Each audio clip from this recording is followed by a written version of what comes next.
Bismillahirrahmanirrahim.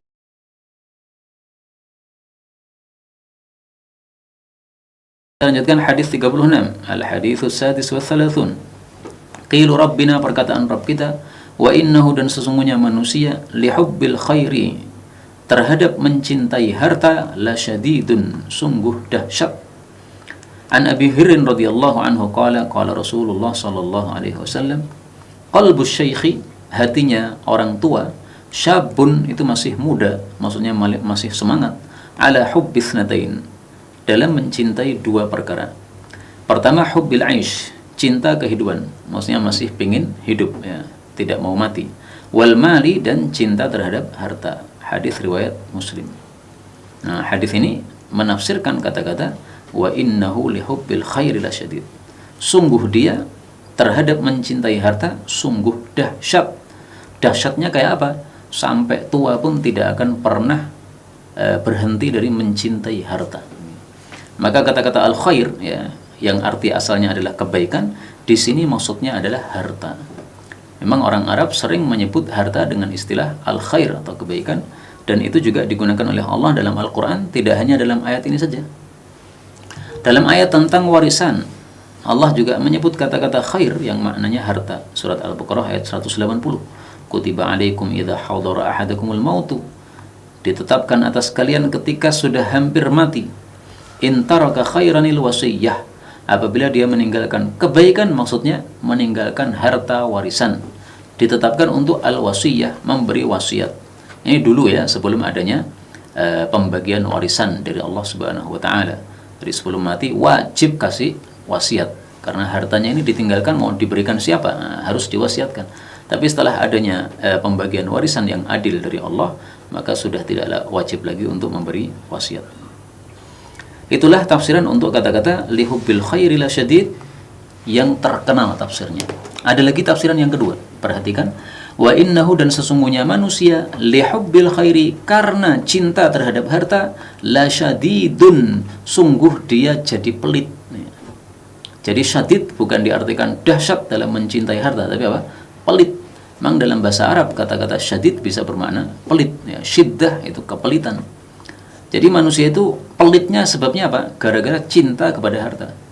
Nah, berarti orang yang tidak pelit itu karena tidak cinta kepada harta, sehingga dia anggap harta itu sesuatu yang biasa, maka dia mudah untuk melepasnya, dan itu karena dia iman kepada Allah Subhanahu wa taala.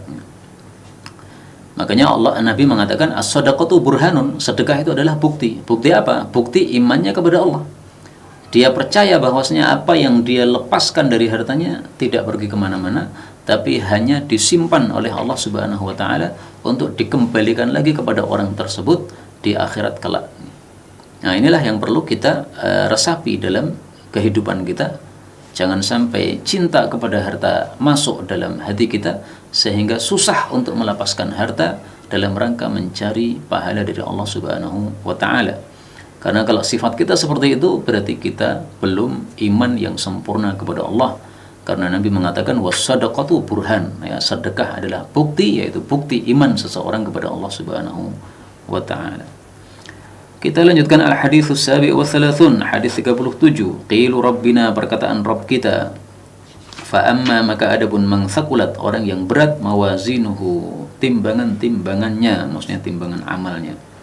An Abi Darda radhiyallahu anhu qala qala Rasulullah sallallahu alaihi wasallam, ma syai'un, tidak ada sesuatu, athqalu, yang lebih berat, fi mizanil mu'min, pada timbangan orang beriman, yaumal qiyamah, pada hari kiamat nanti, min khuluqin hasan, daripada akhlak yang baik. Fa innallaha ta'ala, karena sesungguhnya Allah ta'ala, yubghidu, membenci, al-fahish, orang yang buruk perbuatannya, al-badhiyya atau al-badhi'a, orang yang buruk perkataannya. Hadis rawahu Tirmidzi. Hadis ini menunjukkan bahwa akhlak yang baik sangat penting sekali, karena akhlak yang baik adalah sesuatu yang paling memberatkan timbangan amal kebaikan kita. Padahal kalau timbangan amalnya baik, maka Allah katakan fa amma man thaqulat mawazinuhu fahuwa fi 'ishatir radiyah. nanti masuk dalam kehidupan yang memuaskan, yaitu kehidupan di dalam surga. Mudah-mudahan kita semua masuk surga tanpa hisab, tanpa adab. Amin ya rabbal alamin. Kemudian dari hadis ini kita ambil beberapa faedah. Faedah yang pertama, perawi hadis ini Abu Darda, namanya Uwaimir.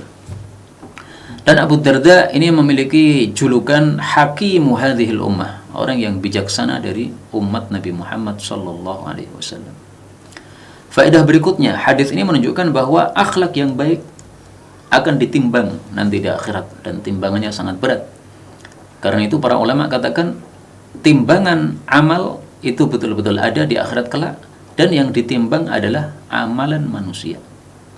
Selain itu ditimbang juga manusianya yang punya amalan. Selain itu ditimbang juga catatan amalnya. Jadi ada 3 yang ditimbang. Amalannya ditimbang, manusianya yang punya amalan ditimbang, catatan amalnya juga ditimbang oleh Allah Subhanahu wa taala. Adapun dalil bahwasanya manusia ditimbang nanti di akhirat adalah hadis tentang orang gemuk, as-samin, kata kuncinya. Innahu la ya'ti ar-rajulul 'azimus samin. Sungguh nanti akan datang seorang laki-laki yang besar, yang gemuk, yaumul qiyamah, pada hari kiamat, la yazinu indallah, tidak seimbang di hadapan Allah, janaha ba'udah, dengan satu sayap nyamuk. Hadis muttafaqun alaih. Nah, menurut Syekh Haumat, ini maksudnya adalah orang kafir nih. Maka ini satu dalil bahwasanya nanti di akhirat yang ditimbang tidak hanya orang-orang mukmin, orang kafir pun juga ditimbang oleh Allah Subhanahu wa taala. Dan memang ini masalah khilafiyah ya.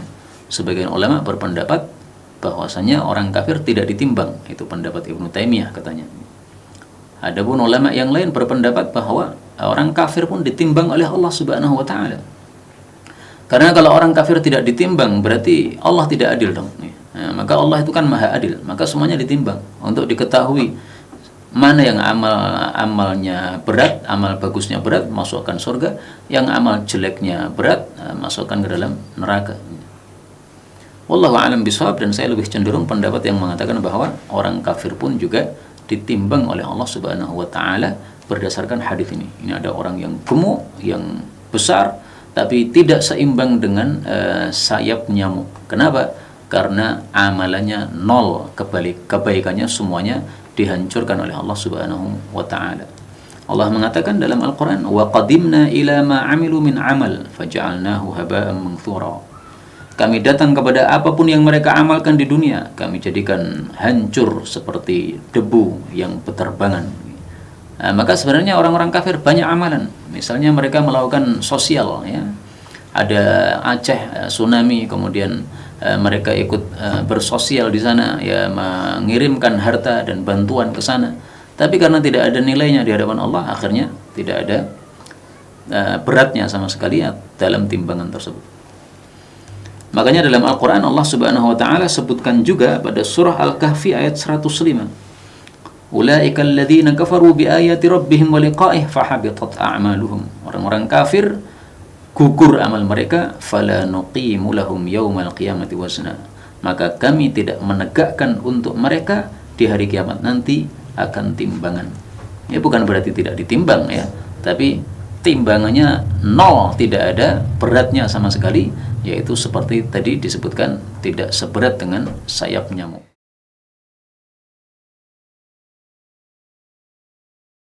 تقبل منا إنك أنت السميع العليم وتب علينا إنك أنت التواب الرحيم اللهم نحمدك حمدا شاكرين حمدا ناعمين حمدا يوافي نعمه يكافئ مزيدا يا ربنا لك الحمد ولك الشكر كما ينبغي لجلال وجهك الكريم ولعظيم سلطانك اللهم صل وسلم وبارك على رسولك الكريم نبينا محمد وعلى آله وصحبه أجمعين اللهم اجعلنا من أهل القرآن waj'alil Qur'ana sahiban lana fid dunya wa syafi'an lana fil akhirah. Ya Allah, jadikan kami termasuk ahli Al-Qur'an. Jadikan Al-Qur'an sebagai sahabat kami di dunia, syafaat bagi kami di akhirat. Allahumma nawwir ya Allah qulubana binuril Qur'an. Ya Allah, sinari hati kami dengan cahaya Al-Qur'an.